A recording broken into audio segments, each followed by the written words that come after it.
All right, everybody, welcome to the first Global Run Academy watch party and more importantly, Q&A for you guys. So we're hopefully you're all kind of tuned in to watching UTMB. I've got the link down on the live chat side of the feed. If you don't have that link, and just power it up on your phone, on your laptop, or both. I've got my phone going. I've got my laptop going, and we're watching UTMB. We got kind of wanted to start this about 2 hours into the race. So we kind of got UTMB, CCC finishing up. The men just finished, and the women are just about to finish as well. But then we've also got the main course, the UTMB 100 miler going on. If you're not familiar with the UTMB, it's 106 miles, over 32,000 feet of climbing, and looks like we got Todd and Matt and Tad, a lot of recognizable names, Drew, a couple people I coach. So I want to do this for about an hour. So, oh, there's Meredith. Hey, Meredith. Got a lot of crew coming in that I know. So this is awesome. I'm going to do this for about an hour. So why don't you just start firing away with questions? What I want this to be is more of a Q&A that's maybe kind of spurring some questions while you're watching the race, that's really specific to ultra running, ultra training, ultra racing. And I know we've got a couple people out there racing, got races coming up. And hey, just while we're watching, let questions come up, and let's just fire away, and let's just kind of get into anything that might help you with the race you got coming up, or maybe ultra questions you've always had. So I know Meredith's got a question. Meredith's, hey, here we got Drew. I gotta get my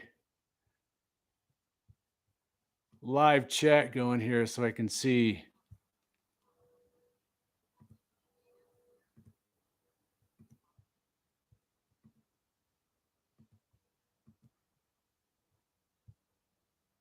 And I'm not seeing the questions coming through. Let me check here. Bear with me. First time with my live. There we go. Okay. It wasn't my fault. It was Drew's fault. He didn't have it all in there. So one thing that's on my mind about leg stiffness, I've watched all your videos about leg stiffness. Is that something that you think about when you run? We've talked a little bit about this, Drew, but a lot of times leg stiffness, if those of you who are not familiar with leg stiffness is a good thing. It might sound like a bad thing, but having good leg stiffness means you're able to land and spring off your feet, your legs very well. It really correlates to having good cadence, but it's your ability to just land and spring off your legs quickly, and most importantly, from a healthy standpoint. So this takes training. And like you and I have talked, Drew, it's not something that you necessarily think about. It's neuromuscular. So what that means is that through the training, your brain gets better and better at conditioning the legs to have better leg stiffness. So again, it's not necessarily something you think about, but let that training take hold through time. Okay. So as we get into these questions, make the questions as specific and pointed as possible. I tend to be long-winded. I'm a coach geek. So the more pointed the question, the better. All right. We got a question here. If you can only do 21K now, how long of training to get to 100K ultra? Great question.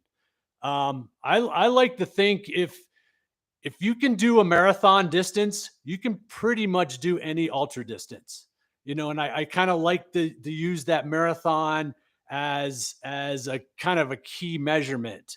It's a good level of distance that, from a cardiovascular standpoint and from a strength standpoint, really can allow you to think about doing any type of ultra distance. But maybe the better question is that instead of what distance can you do, I would rather you think about what speed you can do your mile at as a way to dictate where your ability is. And I talk a lot about this on the channel, and I'm going to be doing some speed development camps as part of this channel going forward. and what I wanted to really kind of announce during this live feed. But what is missed in ultra development is your speed development. And early on in the race, one of the men's leaders was Duncan, who's a France champion marathoner.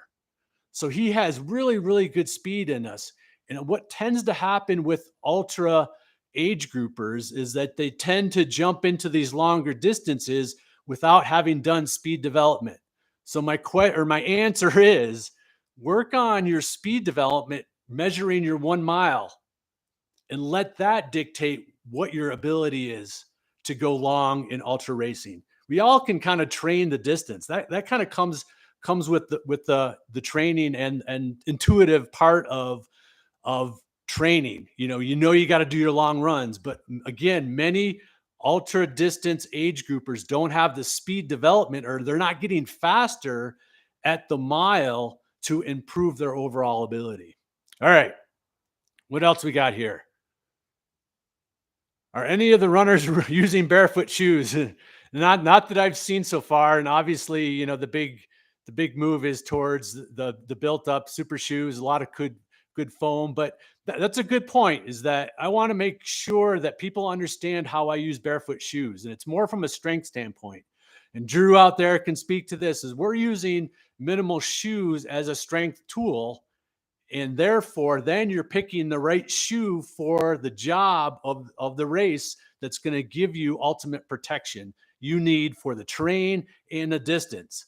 So a lot of my athletes aren't training full time in minimal shoes. They're using them as a tool just to get stronger. All right, what's Gabe got here? What's your thought process regarding keeping a running schedule? My goal is to be able to go with the flow day to day rather than being strict bound to a specific training plan. Good question. That kind of balance of keeping things fun maybe for you and being strategic and specific in your training. And I think that always comes down to what your goals are. If your goals of having to go out and just do whatever feels good that day, and that kind of translates to the type of racing you want to do, you just want to go out and experience the race. I think intuitive training can work really well. But on the flip side, if you're really, really specific in your goals and what you want to accomplish and continuing to improve, adding a little bit more consistency and structure is really going to help. So again, kind of think of what your personality is and work with that personality rather than to force it. I'm very technically oriented. I like to see improvement. So I know that's my personality. So I really enjoy very structured type of workouts. Whereas if I try to force just kind of, being intuitive and just kind of going with the flow, it doesn't work with my personality. Okay, what else? These are awesome. So keep them coming. I'm going to get to as many as I can. Again, I'm going to kind of keep this to really good training questions. Curious, how long do you have to train before I leave? That's kind of got cut off there. Let's see. How do I work on speed and training?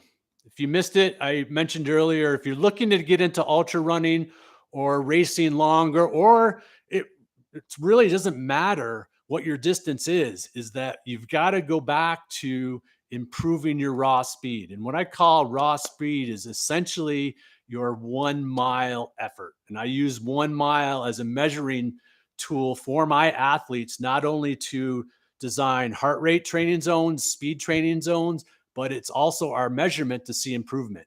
And we're kind of training the extreme to train the range. And what I mean by that is that for you to get better at your raw speed translates to any distance you want to tackle. Okay. And that's where the development comes from. We all get in our long stuff. That takes care of itself, but that's a slower process for improvement. Okay. So getting back to the question of how do I work in speed training, if you're really new to it, think about improving your mile time. And that would include, I think that sweet spot is between doing intervals of 1 to 3 minutes um, once or twice a week. Probably once a week, and then maybe something a little bit longer of getting into 5 to 10 minute efforts where it's more of a threshold. But when you're doing that development, improving your mile time, you really want to focus on that 1 to 3 minute type of effort that is relatively hard, 8 out of 10, as far as an effort standpoint. Oh, what can a road marathoner take away from UTMB athletes? Oh, great question. Like I mentioned, one of the guys that went out first, and I'm trying to watch the standings, but Duncan, he was the French marathon champion. And I think what the question was, what road marathoners can take away from UTMB athletes is that really tr- understanding how to race your own race is that you can kind of cheat with the marathon and struggle in, and it doesn't really affect your overall standing like an ultra marathon does. If you go out too hard in an ultra marathon, it could be the difference between finishing or not, or walking or not, or spending hours stopped at an aid station to recoup your energy. So I think, again, the question was, what can road marathoners really learn is just understanding your training that then allows you to understand what appropriate level of effort is for your marathon. And with that, and with any race, I kind of like to see that marathon take that first 20 miles as just a steady effort. Then you've got a 10K race. And that's no differently than I try to train my ultra runners, is that you want to minimize that slowdown, that last 30 miles of a UTMB, just like in a marathon. You want to minimize the slowdown that last 10K. So good question. All right, what else we got here?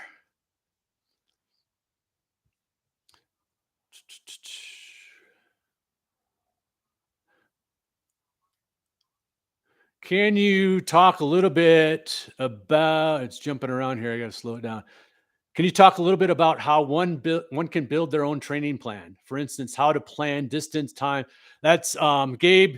That'll come with my speed development camps and other camps. That's a way.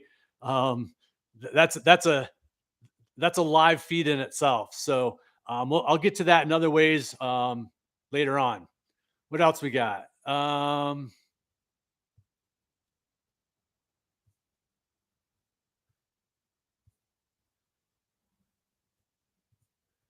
Okay, good questions. Keep them coming. Keep them coming, mate.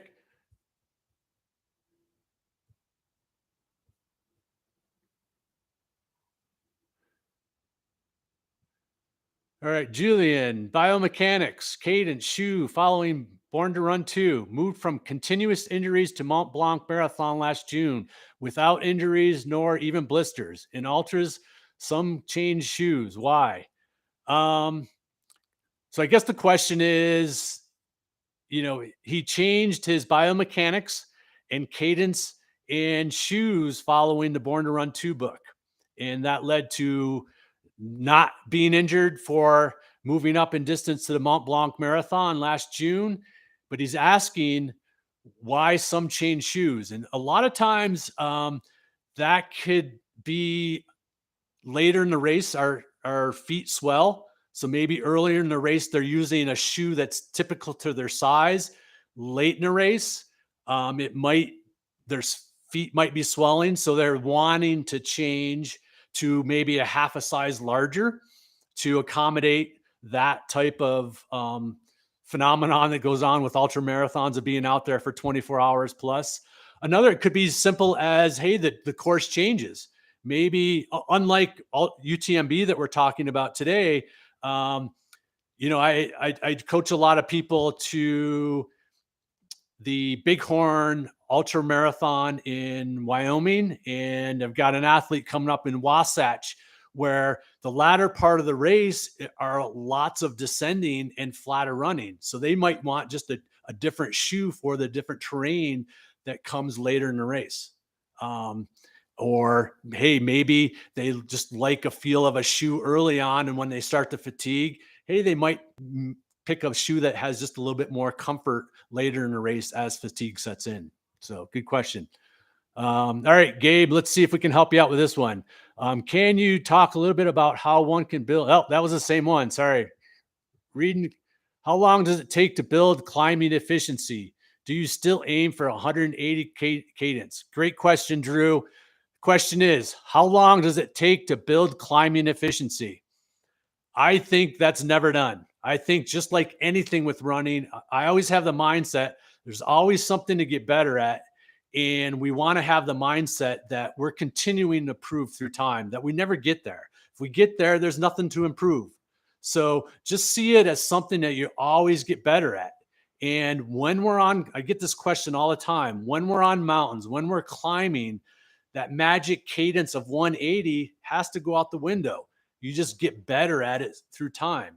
I'll use myself as an example. I've started to do a lot more climbing in the last month, and we have a climb in town that takes me about 30 minutes. It's 1,500 feet of climbing in 30 minutes, or just over 2 miles. And I'm just looking to be able to run that level of effort easier and easier, sub threshold, with a higher and higher cadence. So that's my goal. Through time, be able to do it with a lower heart rate with a higher cadence. And that's just something I measure through the season and through time. I have data, charting back 20 years from now, or, that I look at to see where I'm at. Okay. But it's something that we always strive to get better at. Okay. So again, especially with cadence, a lot of times people will have trouble even, getting better at cadence on flat terrain. See it as a target through time, not just something that you decide to do going out the door. It's that neuromuscular. It takes time. All right, what else we got? All right, here's run, Iceman run. I'm using your 6-day ultra practice with 1 day of which in 10 days I run 9 miles. In 10 days, I run 9-mile race. My longest day by far. I'm using zone 2 the whole run. Does that zone make sense? All right. So sounds like he wants to know, he's doing a 9-mile race, my longest by far. And I'll use zone 2 the whole run. Now, if you're racing 9-mile race, you definitely want to run faster than zone 2.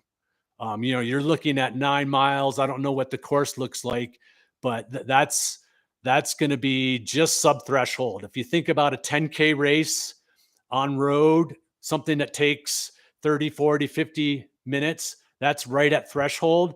So if you're going a little bit further than that, you want to be, for my zones 4 and 5, which is just sub threshold. All right, Meredith. Recently, I've been doing soccer footwork drills as a different way to train quick feet. Love it. Any UTMB terrain inspired recommendations to keep training quick cadence that aren't strictly running? Great question. I've trained several soccer players that actually are very, very good ultra runners because they have that quick feet in them. So even training for running by playing soccer is a wonderful way to add a little bit of cross training, but with that quick feet that Meredith is talking about.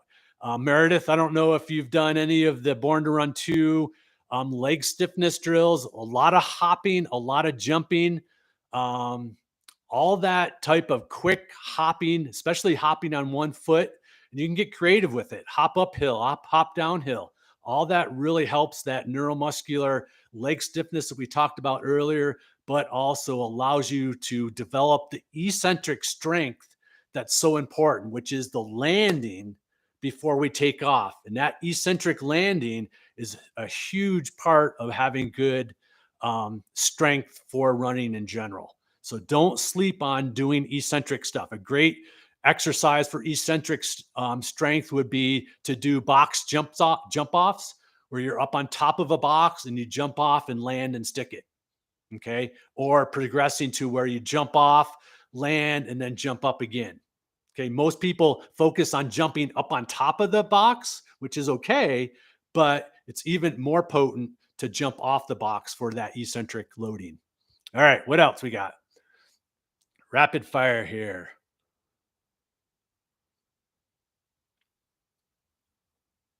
Way to go, Christina, running her first half marathon in 2 weeks. It turned in 50. Love it.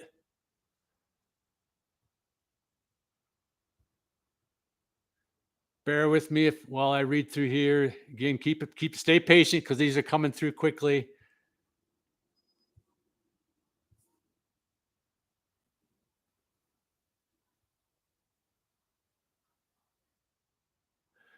Okay, here's a shoe question from Martin. Would you recommend the zero shoe scrambler low for fast 10K trail runs or the ultra superior? Is more protection better for fast runs? Good question. So the question is scrambler low by Zero Shoes, which is a new shoe, or the ultra superior. As you may have known, I recommended using the Ultra Superior in Born to Run 2 because I thought it was a good general shoe for most of the people. For me, it doesn't fit me very well, so I would definitely steer towards the Scrambler Low. It's a little bit more lower to the ground, and I think it has better protection than the Ultra Superior. So that would be my pick on that. What else we got? Okay, here's a drop bag question. Bear with me as I tackle through it. All right. Julian, tackling my first 100K in a month. Don't think I'm good enough yet. We all think that, Julian. Seriously. Okay. Don't worry about what might happen. Just keep focusing on what you're doing. You're always going to have that unknown. So, a lot of times, athletes continue to try to figure out what's going to happen in doing a new race or doing a new distance. You're never going to know until you do it. So wipe that off your brain of needing to know or wondering what's going to happen because you're not going to know. All right. So to get to your question, but this will be a fun practice, especially in night run. How should one organize his or her drop bag? I think for 100K. So the question is, for a 100K race, how would you organize your drop bag? And I think number one is, then every race is a little different as to when you get your drop bag. Maybe it's around 30, 40, 50 miles in. But I think the number one thing is to have a treat there waiting for you, something that you really look forward to.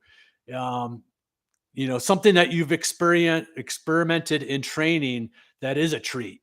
And when I'm talking about a fueling treat, some type of food or treat that you really look forward to that will get you to that drop bag and give you that thing that, hey, I can't wait to get there to get that treat that's going to propel me that last 12 miles or whatever you've got left after getting your drop bag. So I think that's key. That something that's not included with mandatory gear.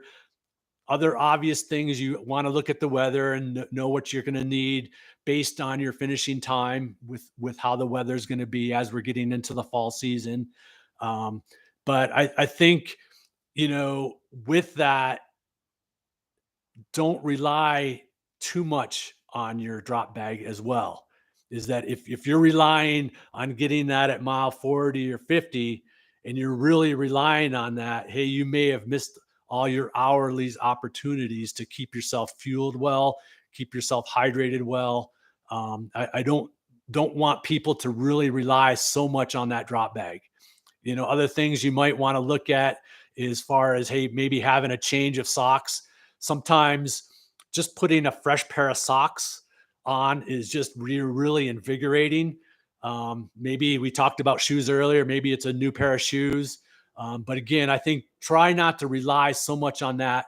It's what you're doing hourly that's really going to dictate how well you do at the race.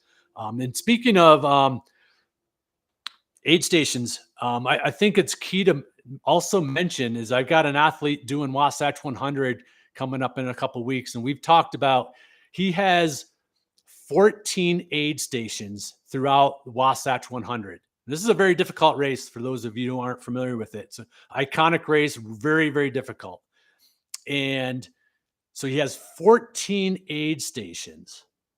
And if he even just spends 5 minutes at each aid station, that's over 70 minutes of idle time. So I think really honing your skills at your aid stations of getting in, getting out, be efficient, do what you need to do. But are those, what are the things that you can be doing, walking and running forward rather than being idle and taking care of it in the aid stations? So again, think about being as efficient as possible. Sometimes, just standing in the aid stations really isn't going to make you feel any better. And it's much better to be moving forward, even if you're walking out of the aid stations and getting situated that way. It's forward progress. So again, think about being efficient and what you need to do from an organizational standpoint. That 1 or 2 miles before you're approaching an aid station, start going in your mind of what you need to be doing at the aid station. What needs to take place? What's the priority? How has your nutrition gone up to that point? Do you need to catch up? Are you good? Can you get in and out really quickly, knowing that maybe down the road there's going to be times when you need to spend a little bit more time. And so the times you're feeling good, you've got to get in and get out without messing up your fueling. Okay. So, all right, let me check here. All right. Joel. Hey, Joel. How's it going? Joel came to one of my camps a few years ago. He says, "Hey, Eric, I'm running a backyard ultra in about a week. Typical 4-mile loop every hour. Never done a race like this. Any tips or guidance on how to set myself up mentally and physically?" Oh, good question. Um, I think I think there can be two strategies here. Do you think about running a little bit easier, running the 4-mile loop a little easier with less rest? So if those of you who aren't familiar with the backyard format, you're running 4-mile loop within an hour. And so if you do that in 40 minutes, you get a 20-minute rest before you have to start again at the top of the hour. So that's the format. So do you run a little bit harder and faster to have more rest? Or do you settle into a little bit more of a easier effort with less rest? So that's the strategy. And maybe you start thinking about the difference of what you're doing on that strategy based on heat, time of day, darkness. Um, you know, is it depending on the time of day when it starts? Is it going to be cooler where you could maybe run a little bit quicker with more rest, knowing that hey, it's going to get warmer later in the day or later in the heat of the day, and you're going to slow down a little bit. When it gets to nighttime, we naturally slow down a little bit. So start thinking about time of day and how that might really kind of come into play with that strategy. But I think more so than anything, it's just like any ultra. It's understanding what is appropriate pace for you for an all-day effort, and that comes through your training. And secondly, your fueling. What you do fueling and hydration is going to dictate your success more than anything else that I've already talked about. So being consistent with your fueling is going to be the key, that I know you've already thought about. But that's you've got to visualize those times when you're going to have low points and see yourself responding appropriately and how you want to, because the low points is everybody's opportunity for you to be the athlete you want to be. So see those low points as a necessary component for you to be the athlete and the runner you want to be. It's your opportunity. All right. Let's see. I want to use Born to Run plan for a marathon, but I see week 3 has 75% of a big deal. My furthest distance is 21 currently. To build up too much. Yeah. You know, that's one trouble with, writing a book for thousands and thousands of people. This program in Born to Run 2 was really meant as a foundational program. So I would maybe use the higher quality runs within that program, but then do what you intuitively need to do on the weekends based on more of a traditional type of marathon buildup, or just scale back on your big deal run appropriate to the level of distance you need to be doing for your marathon. But I think maybe more importantly is using the program's training zones to help you understand proper training intensities and speeds for your marathon. And that might be the most potent part of that whole program for you in your marathon. All right.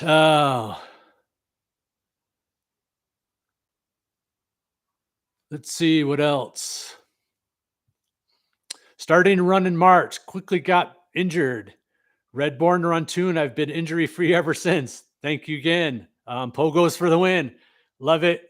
Love hearing that. That's, again, it goes back to that foundation, back to building speed first and strength first before we think about going longer. And there's so many injuries out there that are perceived as injuries when I see them as just dysfunction that we can take care of on our own. And that's really kind of a lot of the backdrop with Born to Run 2, is that there's so much that we can do in training to minimize our injuries and take them away. All right. Anything about UTMB? Who's going to call the winners of the men and women? Let's hear predictions out there. And I'm going to go back. Questions. I know I've missed one up there.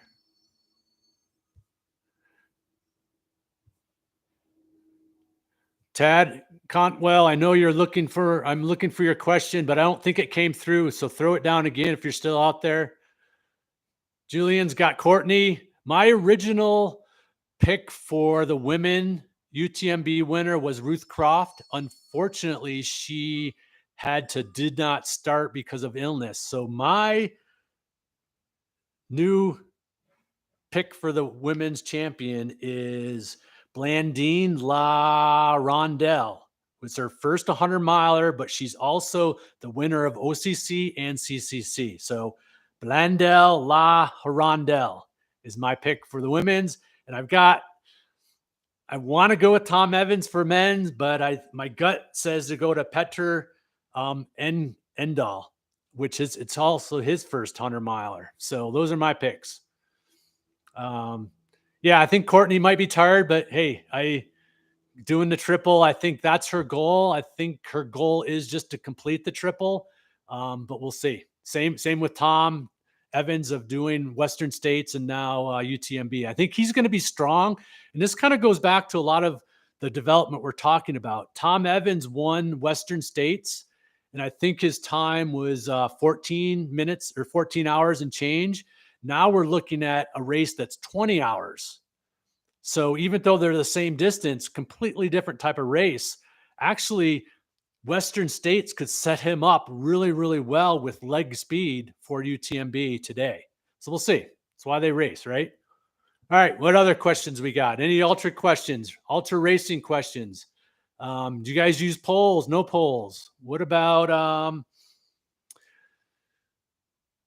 what races you got going on? Keep sending questions. Julian, all right. Thanks for Blondine. I'm trying to get the French names right?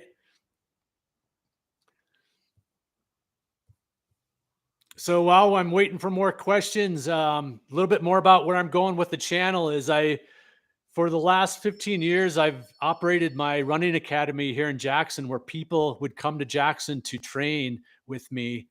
And throughout this time, I've always wanted to find a way to embrace the whole team spirit of maybe cycling has or other sports has that we're starting to see in ultra running, like with the teams here, with all the runners. We've got, Team Adidas, Team Hoka, they're starting to create this team feel. And that's what I want to do with this channel. So I'll be reworking all my training programs, and we're going to be doing virtual camps and speed development camps and ultra development camps. So a lot of fun stuff, all geared behind creating a team feel, even though we're all over the world. So Team cadence. Oh, I like that, Meredith.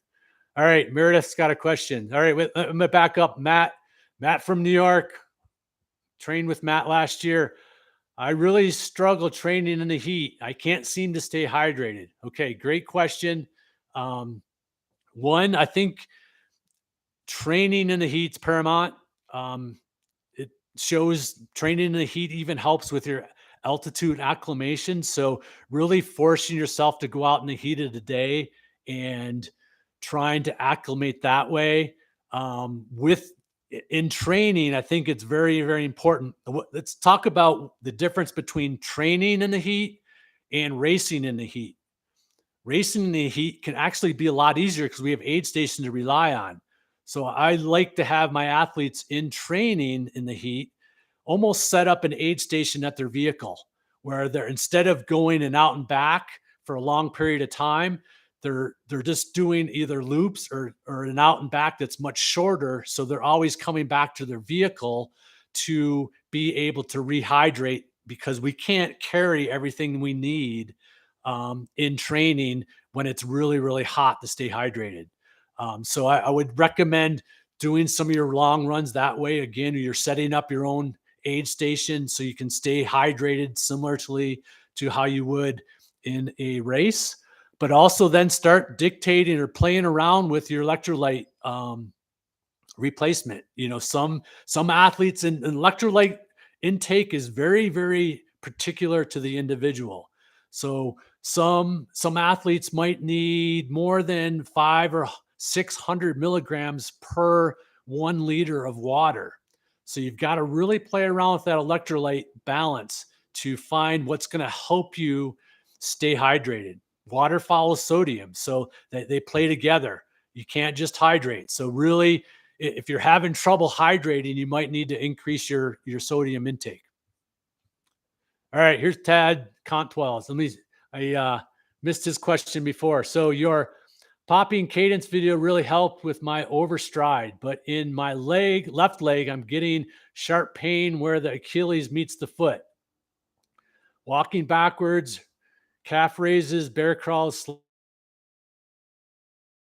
Okay, sometimes Achilles stuff really comes from calf tightness. And if you've been working on cadence and other forms of my strength skills, your calves might be really getting overtaxed and overstressed.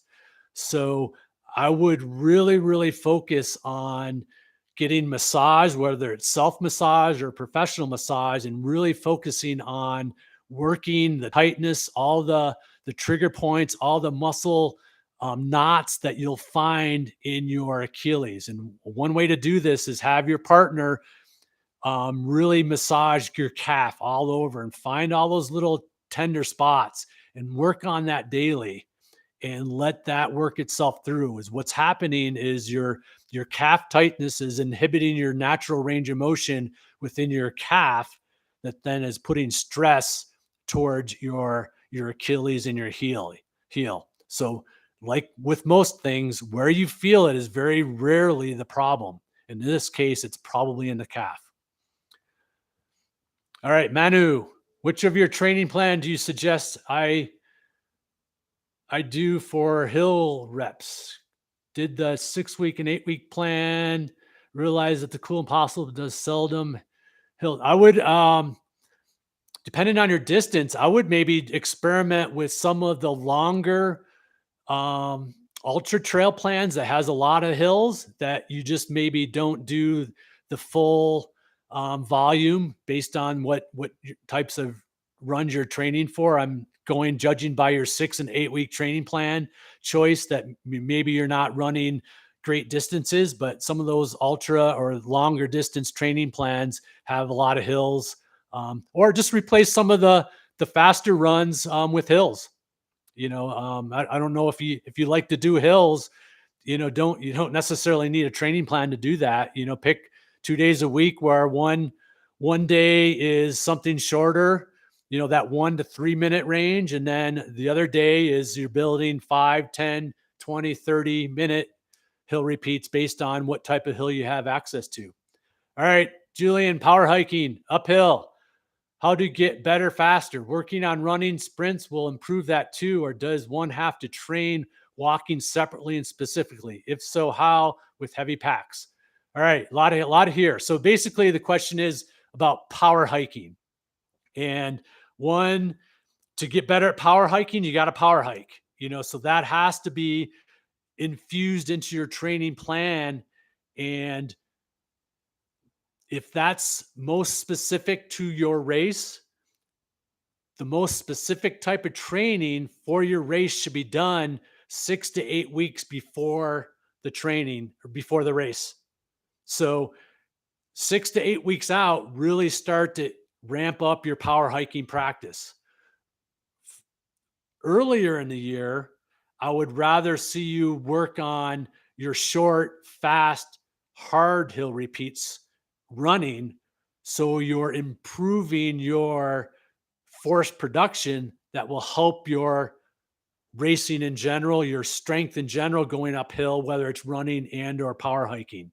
But to answer your question, yes, sprinting really does help, but do that earlier in the year. And then as you get closer and closer to the race, doing what is most specific, it's the longer power hiking. With that, though, you can do shorter power hiking. It's just like intervals with running. Do some shorter, faster power hiking that's going to make your longer race efforts feel a little bit easier. Okay. And doing it with a heavy pack, I would say you don't have to go overboard. I would say use the pack that you're going to use at your race. Doing something much heavier is just going to maybe slow you down a little bit.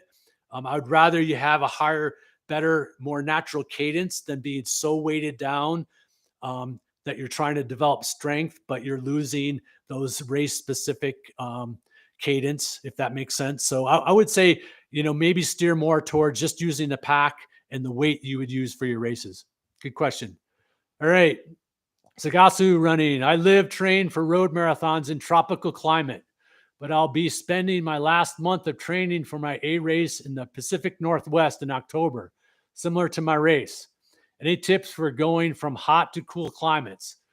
I mentioned earlier, your hot training that you've done in your hometown all summer long is going to help you.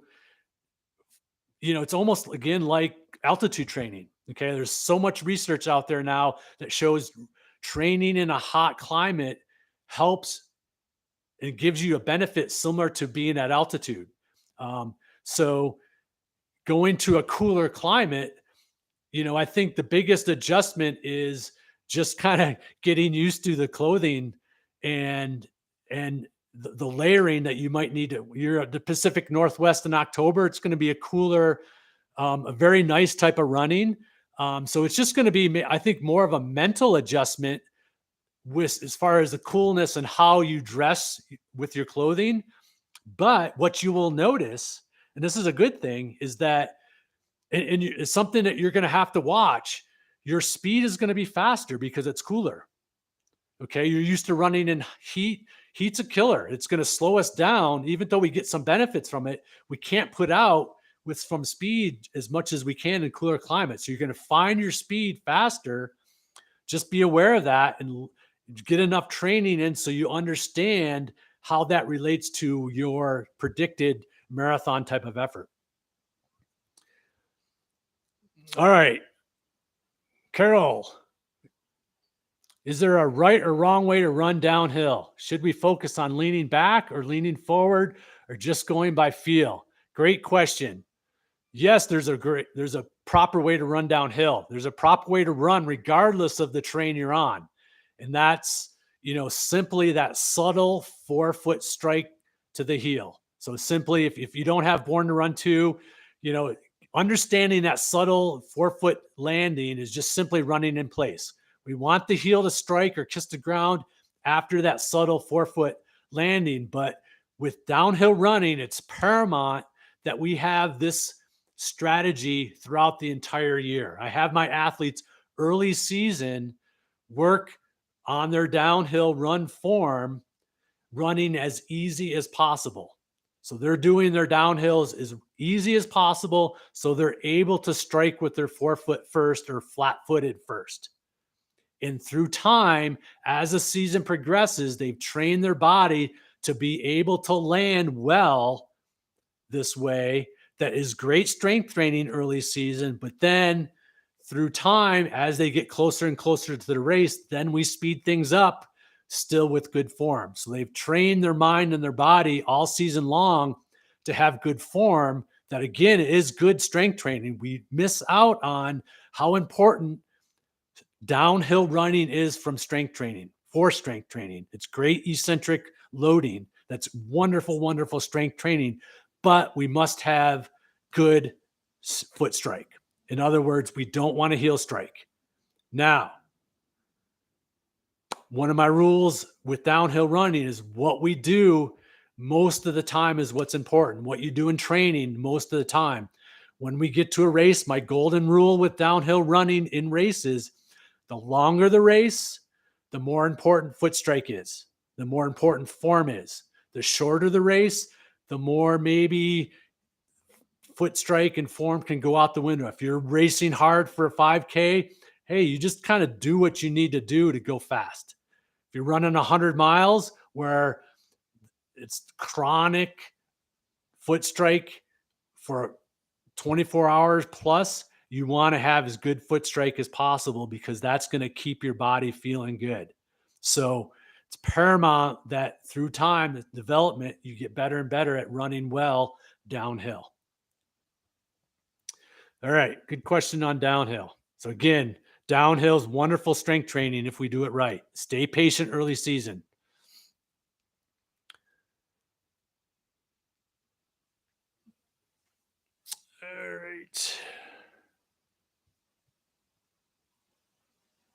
All right. Julian, downhill run, Eric's.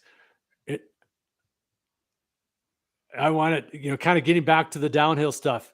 If you're having a lot of IT band trouble, if you're having a lot of quad tightness, you're heel striking, and downhill running is going to exacerbate that if you're heel striking.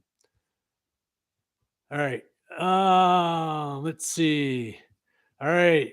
Eric Waters, one of my new athletes. Coach E, can you talk about heart rate as it pertains to performance?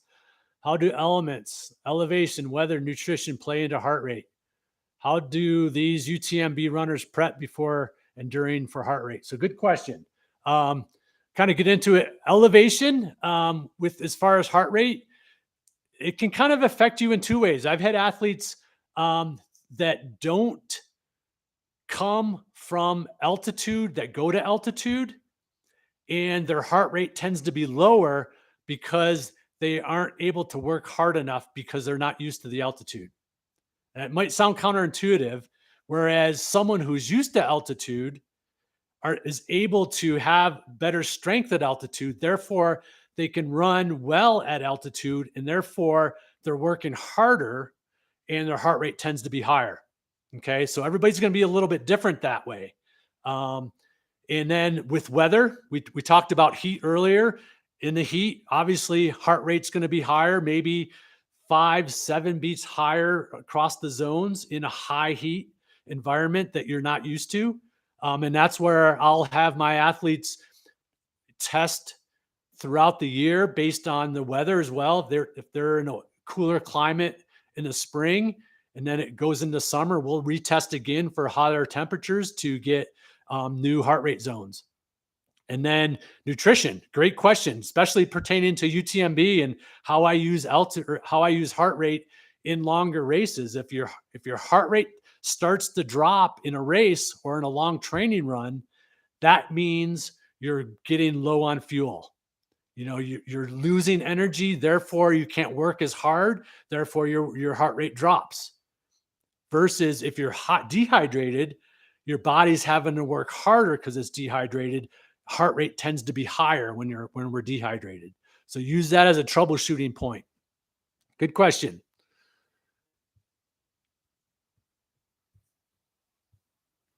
All right, what else we got?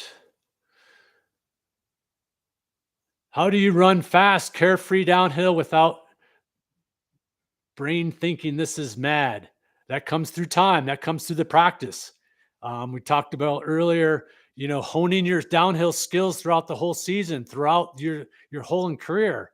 I'm always working on. I've been doing this for over 30 years. So I'm always trying to get better at my downhill speed, my downhill efficiency. And one thing that really helps with that is to think about, rather than lengthening your stride and reaching out in front of you and having to brake, think about doing more lateral movements as if this is your feet. Instead of reaching out to land and brake, we want to have a lateral movement where you're braking underneath your body and keeping your body working well. And with that, think about cycling your legs a little bit and having a higher cadence going down, especially technical terrain. So it's better to think about moving your feet quicker rather than going out in front of you and striking and heel striking.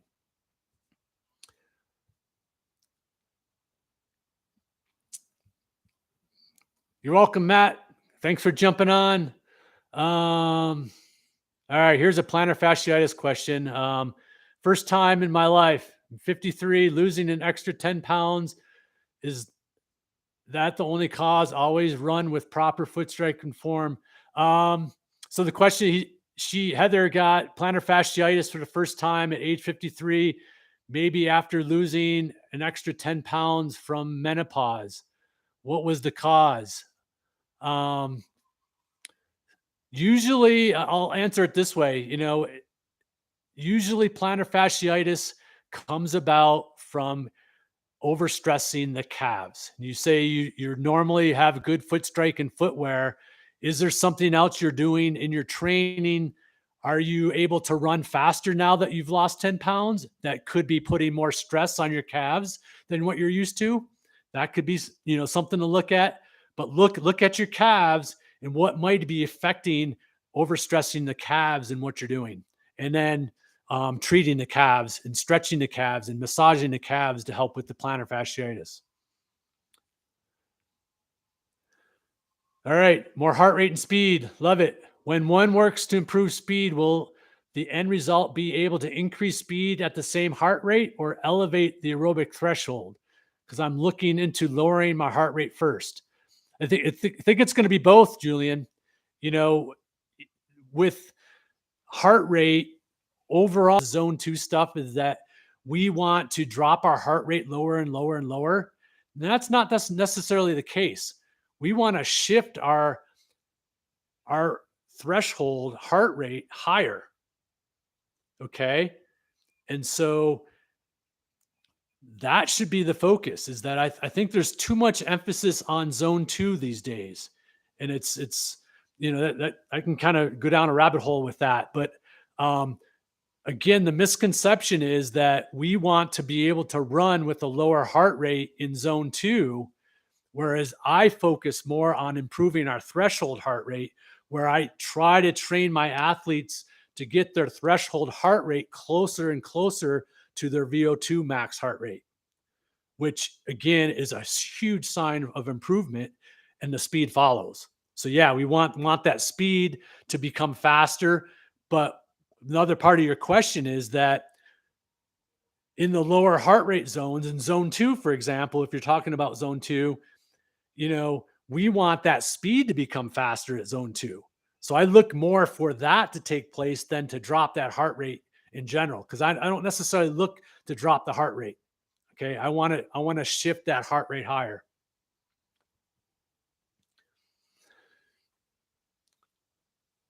Okay, Ash Dyer, another camp attendee a couple years ago. How's it going? How do you think about heart rate targets in an ultra? I have PR'd staying in zone 3 for half marathon. For ultras, should it be lower than that? Stay in zone 2 for most of it. I use heart rate in strategy for the first part of the ultra marathon, depending on the distance. Because what tends to happen through time in an ultra, we just start to get fatigued. And once, especially with 100 milers, the heart rate tends to start to stabilize because of the fatigue. So I use it early on to keep the athlete honest, especially on climbs, so they're not going out too hard. So if we're using a 100 miler as an example, I've got a guy from Bulgaria, racing UTMB right now. And our strategy was for him on the climbs not to exceed zone 3. So he is doing a hiking and running level of effort to monitor his effort through heart rate. So he's not going above zone 3, and he's doing that hiking running combo to accomplish that. And that's kind of for that first, maybe 6 to 8 hours. Again, keeping him from going too hard. But I would say the trick is using heart rate only, is that most ultras have profile to it. You're going up and down, and you're going to have a big range of level of effort relative to the terrain. So I tend to use the heart rate only on uphills to keep people honest. So and with that, I'm kind of jumping all over the place again, but using it early in the race, because again, you get, mile 70, mile 80, that heart rate's just going to kind of be, you'll find it just somewhat the same, regardless of how fast or slow you're running, because of the fatigue. So not sure I'm answering that really well, because it's not as defined as, say, like a marathon. That's just a static effort. So with that in training, I think what's most important is to monitor your heart rate in training relative to your long runs, to understand what those effort feel like. So then you can use heart rate as a knowledge point while you're racing. So good question. We can talk more about that. If you maybe, Ash, a little bit more specific question. That's such a general question. We can dive into a little bit more specifics there. Doing Wasatch next week. I got another athlete hitting the Wasatch. So great course. Yeah. So that first mile, or what is it? I think 5 mile uphill, you're gaining, so much gain in that first climb, that's gotta be a hike. Especially that early on, just settle in and keep it as enjoyable as possible. You should, on that first climb, you should feel like you're holding back. If you don't feel like you're holding back, you're going too hard, because it's too steep, too much of a gain to even think about running that, let alone trying to power hike that really hard. So that should feel like you're just out with your friends on an all-day adventure, just hiking up that first climb. Hey, Robert. Yep. Robert's off to Wasatch. All right. What else we got? Got a few more minutes here. Any last questions? This has been awesome. Let's do 2 more questions and then I'll sign off. Okay, Brad, I have a chronically weak psoas from post hip surgery. Tips on strengthening. A lot of times with the psoas, what's going to be most important is training your glutes, because what tends to happen, the job of the hip flexor is just to lift the leg. So if our glutes aren't strong and stable, the hip flexor has to be overstressed to help stabilize the hips, and that's not its job. So I would say, instead of focusing so much on strengthening the psoas, because I would rather you work on training and strengthening the glutes. Okay. And let that help take stress off the psoas, again, rather than training the psoas itself. So again, a lot of things are counterintuitive in training, and that would be one case where I would really focus on training the glutes rather than the psoas. That doesn't mean you're not training the psoas, but place a lot of priority in the glute medius, especially. All right, one more.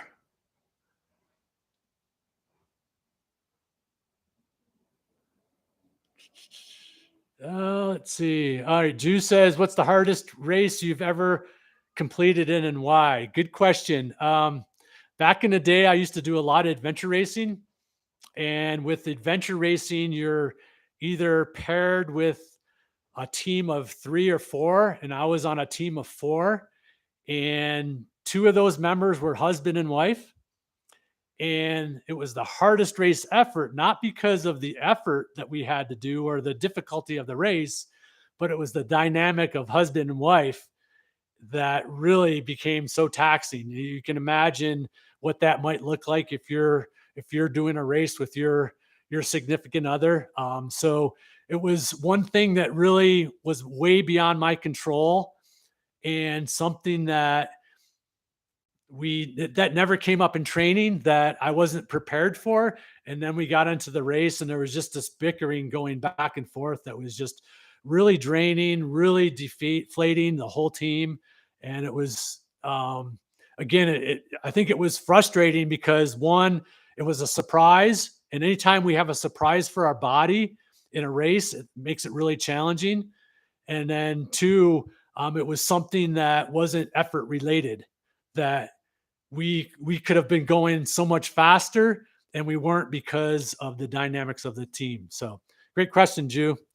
All right. All right. I'm going to call it there. We'll do this again. I think this is fun. I think maybe what we'll do is do a post UTMB live where we have more questions and we can talk about how the race transpired. And maybe I'll even talk about what I saw in the race and some things that we can do from a race execution standpoint with how the pros do. And so keep watching the race. We can learn a lot by racing. We can learn a lot by volunteering. I have an athlete who just volunteered at a 100-miler, and he learned so much by just being at an aid station and watching what people are doing, the things they do right, the things they do wrong, things that look intuitive to do the right way, but because you're racing, you don't do it. We'll just dive into all that. So thanks for everybody. This has been awesome. I appreciate all the interest, and we'll be doing a lot more of this as I kind of go down the tunnel of really creating that team feel. So if you have any ideas, any thoughts on how we can foster a huge global team, I'm all ears. So, all right, I'm signing off. See you guys.